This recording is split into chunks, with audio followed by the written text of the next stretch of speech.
tentang budaya positif. Tapi intinya kita di sini sharing ya Bapak Ibu ya. Saya bukan untuk menggurui, bukan untuk mempelajari, tidak. Tetapi kita di sini sama-sama untuk mengetahui tentang budaya positif di sekolah kita SMPN Negeri 2 Jalur.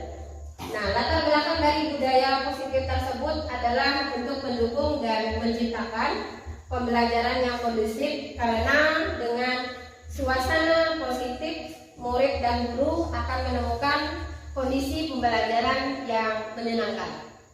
Yang berikutnya, sehingga di dalam proses pembelajaran tersebut dapat berjalan tanpa adanya satu beban, karena kebutuhan suasana positif itu akan mampu menggerakkan moral yang positif bagi murid, sehingga karakter tidak hanya terbentuk dari akademik atau intelektualnya saja, tapi juga dari lingkungan yang ada.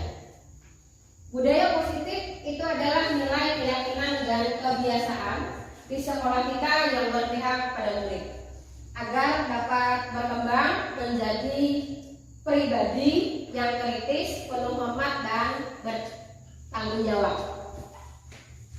Disiplin positif itu merupakan cara penerapan tanpa kekerasan, ancaman yang dalam prakteknya melibatkan komunikasi tentang perilaku yang efektif antara guru dan murid. Nah, dalam penerapan disiplin di sini untuk mengetahui konsekuensi dari perilaku mereka.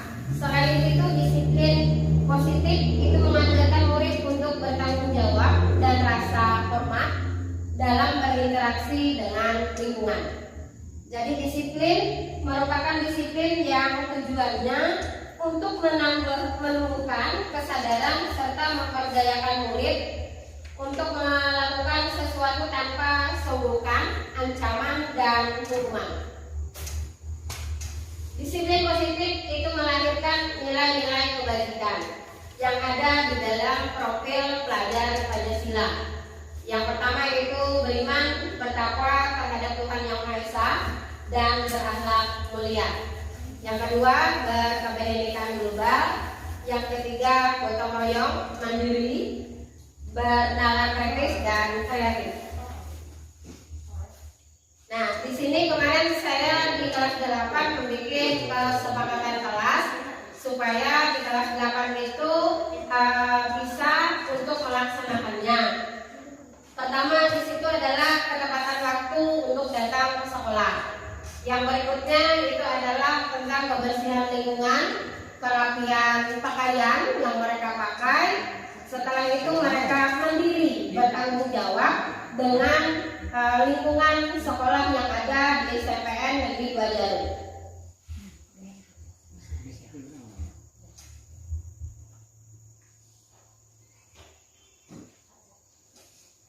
Next, Pak.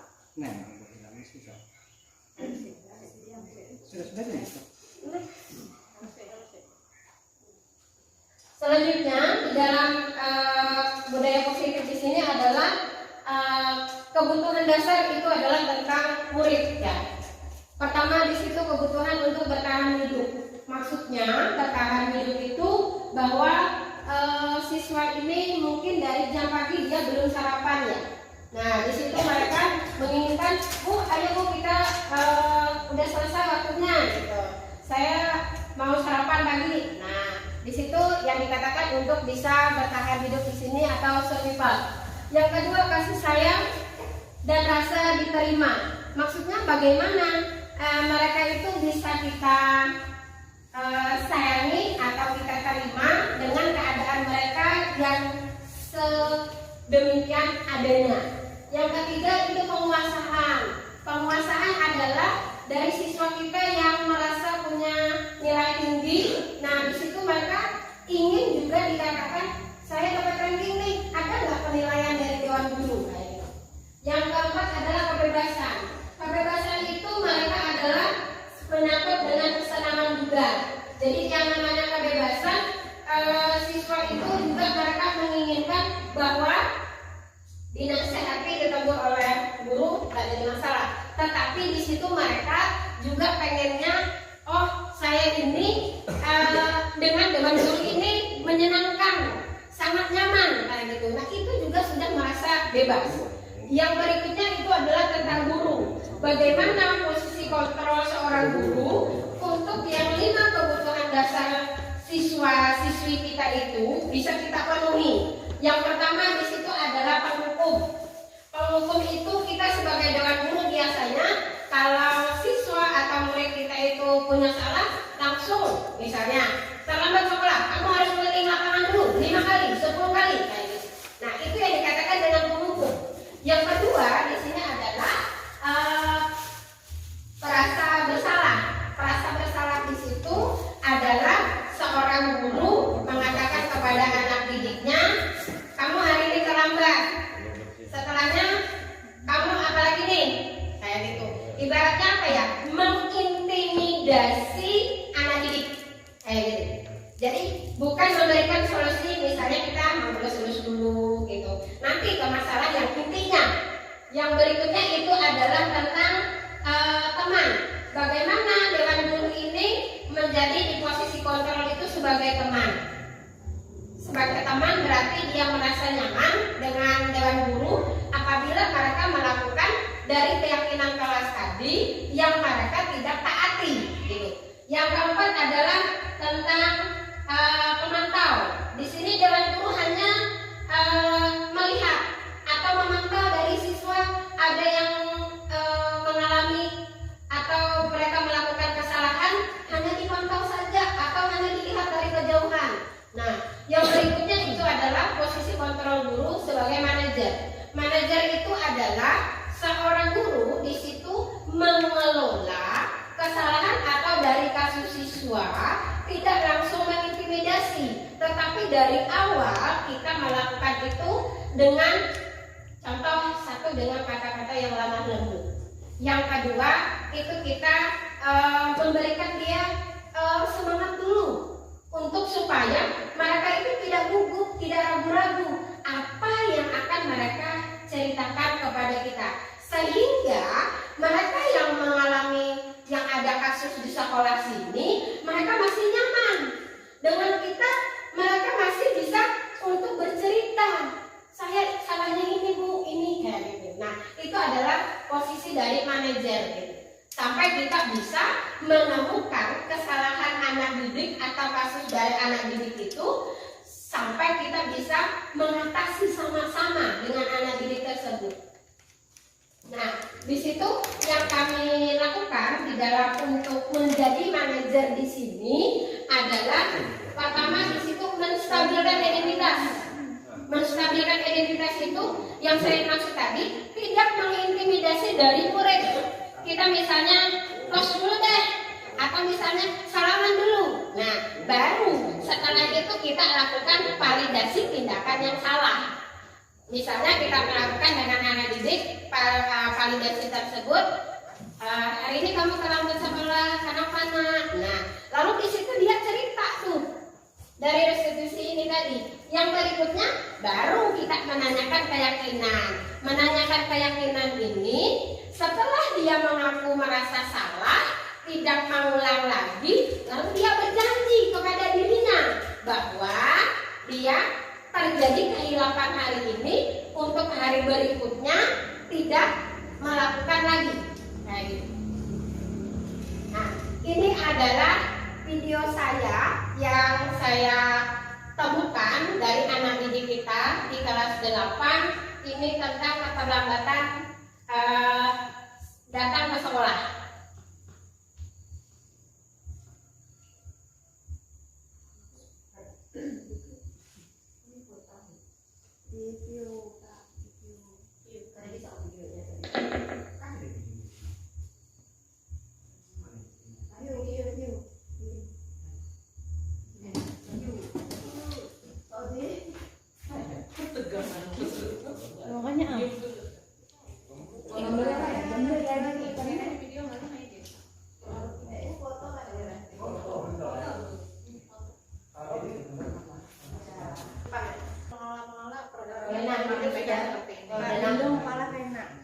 Baiklah, untuk video yang dari kasus ini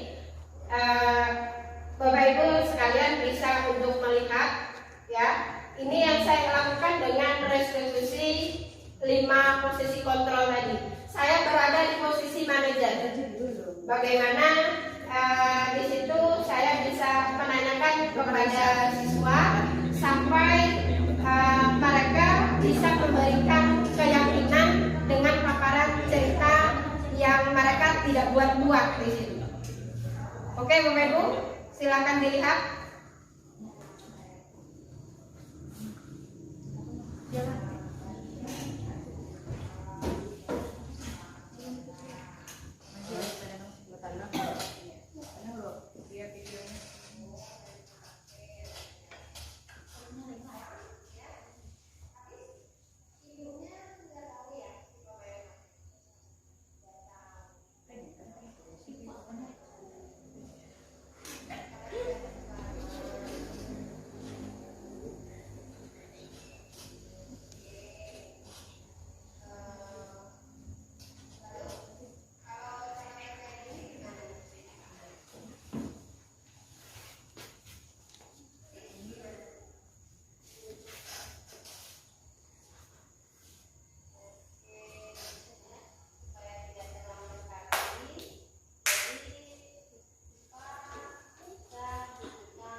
Oke, Bapak Ibu, dari kasus ini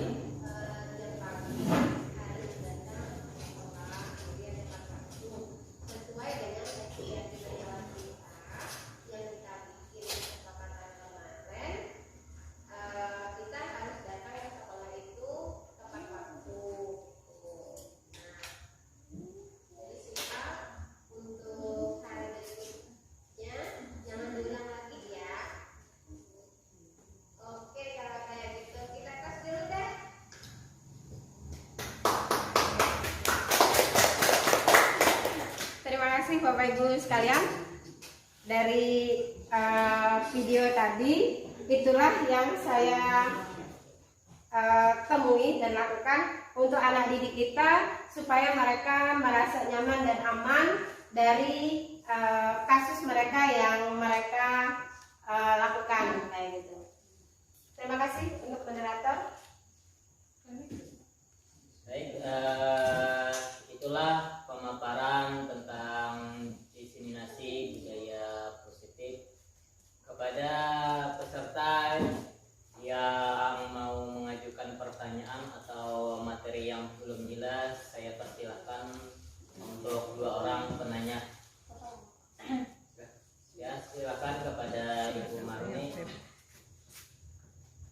Assalamualaikum warahmatullahi wabarakatuh. Waalaikumsalam warahmatullahi wabarakatuh.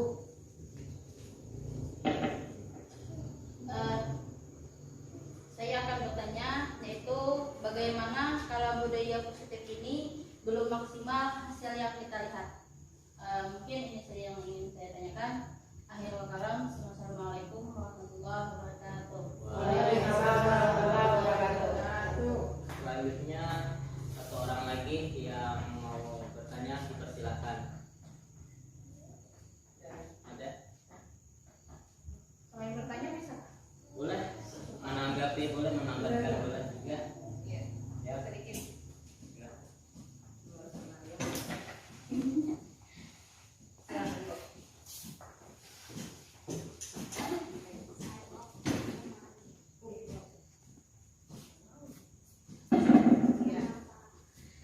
Assalamualaikum warahmatullahi wabarakatuh. Waalaikumsalam warahmatullahi wabarakatuh. Kepada semuanya, terima kasih kepada Siti, sekaligus materi. Kemudian pertama sekali saya pribadi mengucapkan terima kasih. Ya, terima kasih kepada paparan hari ini mengenai budaya positif di sekolah. Salah satunya yang diterapkan itu nampak sekali. Ya, memang pada kenyataannya kadang-kadang budaya-budaya positif yang kecil-kecil itu kita sering tidak memperhatikan. Jadi Seperti tadi terlihat videonya, Bapak boleh ditampilkan videonya tadi. Siswa datang terlambat. Ya kan tadinya ya. Kemudian kadang-kadang sebagian kita kan karena kita terkejar materi, terkejar apa, begitu masuk langsung pada fokus pada materi. Sedangkan yang siswa terlambat kadang-kadang kita mendapat perhatian istilahnya. Jadi terima kasih sekali tadi, sangat bermanfaat, positif sekali tadi dari video tersebut ya. Walaupun kita menerapkannya tidak sampai mungkin 100% seperti itu. Jadi Bapak Ibu nanti kita bisa koreksi diri kita sendiri lah. Nah itu, saya pribadi sebagai manajer di sini, posisi saya sebagai manajer, sebagai kepala sekolah, ya sama seperti Bapak Ibu, manajer untuk pembelajaran pada siswa.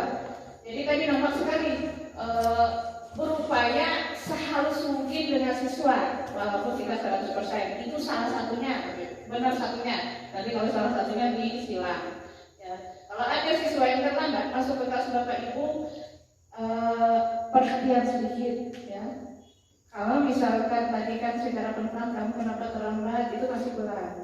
Usahakan jangan yang negatif dulu. Nah, seperti itu kira. Jadi kita semua dapat mengambil manfaat dari video itu, walaupun cuma satu video tuh pemaparan dari Bu Siti ya, itu dapat merubah siswa, otak siswa sebenarnya perlahan-lahan. Nanti pada saatnya ada juga siswa yang tidak seperti itu ya, tapi kita berusaha menerapkan yang budaya positif seperti itu.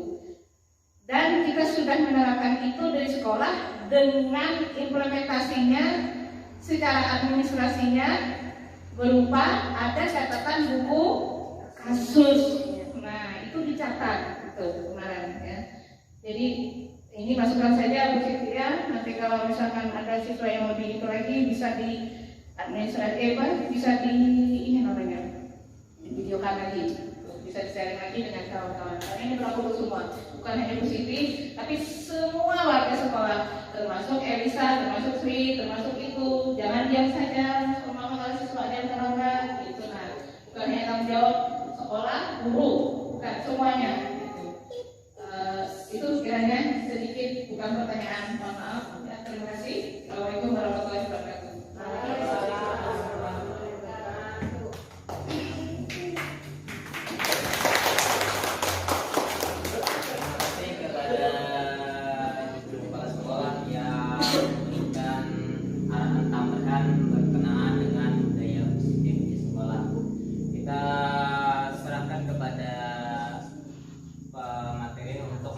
Pertanyaan dari Ibu Mami, bagaimana jika budaya positif belum maksimal? Terima kasih kepada Ibu Mami dengan pertanyaan ini. Pertama di sini kita melihat dulu ya Bapak Ibu ya, bahwa seorang guru itu tidak hanya satu kali menemui dari kasus-kasus siswa. Kita sering menemui hal itu. Nah, dari temuan-temuan kita tersebut, kita bisa secara bertahap yang mana yang perlu kita perbaiki. Jadi kita bisa perbaiki misalnya dari kesepakatan kelas dulu. Kalau dari kesepakatan kelas yang kita bikin dengan anak didik itu ada yang tidak bisa mereka lakukan, berarti kita rubah lagi nih kesepakatan kelasnya, biar anak didik kita mereka bisa menjalankan dari apa yang kita telah sepakati dengan mereka. Jadi di situ mereka juga nyaman untuk menjalankan keyakinan kelas yang kita bikin gitu. Nah, jadi dari hal itu tadi, apabila belum lagi kita maksimal untuk mengatasi dari masalah kasus tersebut, kita juga sebagai seorang guru bisa introspeksi diri kita. Bahwa dari diri kita itu apa sih yang belum yang kita lakukan untuk anak didik. Karena di sini sesuai dengan filosofi Ki Hajar Dewantara, guru itu mempunyai semboyan ing ngarso sukeledo, ing madya mangun karso, tesuri handayani. Artinya di sini kita sebagai pemimpin mampu memberikan suri tauladan kepada anak didik, memberikan arahan atau tuntunan kepada anak didik. Nah, bagaimana anak didik itu bisa menjadikan kita sebagai panutan mereka? Berarti kita dulu yang bergerak bagaimana kita memberikan yang positif, yang baik kepada anak didik tersebut. Kayak gitu. Yang kedua, kita mampu membangkitkan, menggugah semangat siswa. Misalnya, kita membangkitkan ini dari tengah nih. Kalau yang pertama tadi kan dari depan kita membangkitkan untuk dari siswa tadi. Yang kedua ini dari tengah. Bagaimana kita memberikan semangat kepada anak didik supaya yang mereka lakukan dari kasus-kasus yang kita temukan itu tidak lagi gitu mereka lakukan. Yang berikutnya itu adalah kita memberikan dorongan dari belakang, bahwa kita setelah dari tengah, dari depan, kita dari belakang lagi dorong mereka supaya yang namanya guru ini berpihak pada murid. Kayak gitu. Jadi berpihak pada murid ini bukan hanya dari kata-kata Bapak Ibu, tetapi kita juga dari perilaku kita. Bagaimana kita melakukan siswa itu sampai siswa tersebut tadi intinya adalah merasa nyaman dan nyaman kepada kita semua, supaya dari kasus yang kita temui itu mereka tidak lagi melakukan, walaupun ada dari siswa yang lainnya juga kemungkinan mereka bisa melakukan. Tetapi kita telah ketahui di sini bahwa dari per kasus tersebut itu adalah menjadi introspeksi diri kita supaya kasus tersebut tidak terjadi lagi. Bagaimana kita untuk bisa maju ke depan, merubah image kita sebagai seorang guru. Itu ya Ibu. Silakan Bu, ada tanggapan balik pada saya karena kita di sini hanya sharing, saya juga baru belajar. Kalau ada Bapak Ibu sekalian yang mau menambahkan, monggo. Mungkin dari Pak Arbain mengenai tentang budaya positif yang perlu dikembangkan di sekolah kita ini. Terima kasih pada Pak Pimpinan. Assalamualaikum warahmatullahi wabarakatuh. Kita menyimak paparan dari ini tadi. Nah, ternyata kalau ada anak itu yang tidak sesuai dengan ketentuan dan tata tertib kita tidak langsung untuk memarahinya dan menegurnya, ya benar. Ya, benar. Nah, tapi bagaimana tadi ada 3 cara yang Ibu paparkan tadi. Ya, mungkin itu yang akan kita terapkan nanti. Bagaimana supaya kita ini menahan emosi kita. Kadang-kadang kita kalau melihat itu langsung emosi. Kenapa ini? Jadi mudah-mudahan kita di semester genap nanti dapat menerapkan apa yang telah diberikan. Ya, terima kasih atas informasi dan masukan yang telah diberikan. Mudah-mudahan bermanfaat bagi kita semuanya. Assalamualaikum warahmatullahi wabarakatuh.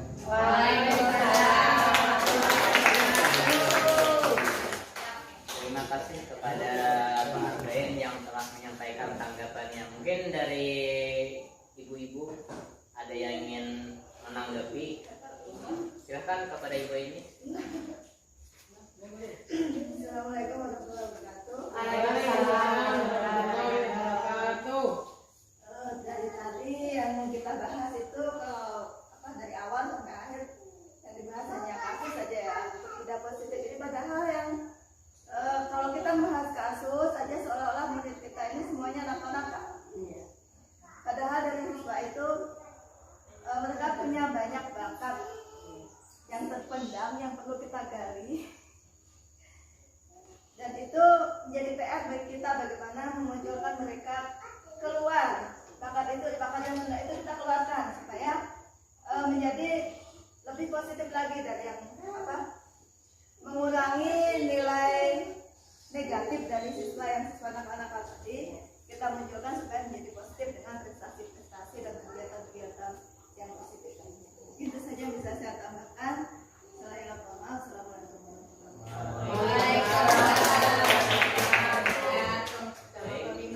Terima kasih kepada ibu ini. jawabannya, akan tetapi sedikit mengarah ke pertanyaan mungkin bisa ditanggapi oleh Ibu Siti. Kenapa di dalam budaya positif kok cuma negatifnya aja yang ditonjolkan, bukan yang positif? Kepada Ibu Siti, saya persilakan. Terima kasih kepada moderator dan penanya Ibu Eni. Di sini kenapa yang dimunculkan itu adalah tentang kasus. Maksudnya dari restitusi posisi kontrol di sini adalah kita sebagai guru, bagaimana kalau kita bertemu kasus yang seperti ini, tahapan-tahapan apa yang akan kita lakukan. Kalau yang sudah positif, kita mau memajukan atau melakukan perubahan ke depan, kita itu tidak menemui kasus Bapak Ibu. Nah, yang di sini yang saya masukkan adalah untuk restitusi posisi kontrol ini untuk cara penanganan dari kasus yang pernah kita alami dengan anak didik kayak gitu. Jadi dari cara-cara kita yang seperti kemarin itu kita rubah. Jangan lagi yang seperti itu gitu. Jangan lagi misalnya melakukan hukuman, mengintimidasi siswa kayak gitu. Nah, seperti itu Bu Eni ya. Baik, terima kasih kepada Ibu Siti telah memperjelas mengenai budaya positif. Yang dapat kita simpulkan bersama, budaya positif ini adalah perubahan dari penanganan kesalahan siswa atau suatu kasus dengan penanganan yang positifnya, imbasnya kepada siswa bukan negatif. Misalkan seperti kalau kita menegur siswa di depan orang banyak, mungkin dia efeknya itu malu bukan jerah. Jadi harapannya dengan adanya diseminasi budaya positif ini, kita dapat membentuk karakter siswa agar cinta kepada gurunya bukan benci kepada gurunya. Walaupun siswa itu terkadang melihat kita itu takut, bukan berarti siswa itu paham apa yang kita jelaskan. Jadi harapannya dengan adanya diseminasi ini dalam penanganan siswa yang kelakuannya kurang baik, kita bisa menanganinya dengan cara yang baik, bukan dengan cara kekerasan. Mungkin itu saja yang dapat saya tambahkan karena mengingat waktu juga. Jadi untuk acara diseminasi hari ini kita cukupkan sampai di sini. Mungkin kalau ada yang masih menjengkel atau kekurangannya nanti bisa ditanyakan di lain kesempatan. Saya selaku moderator mohon maaf apabila ada kesalahan. Saya akhiri. Wassalamualaikum warahmatullahi wabarakatuh. Waalaikumsalam warahmatullahi wabarakatuh.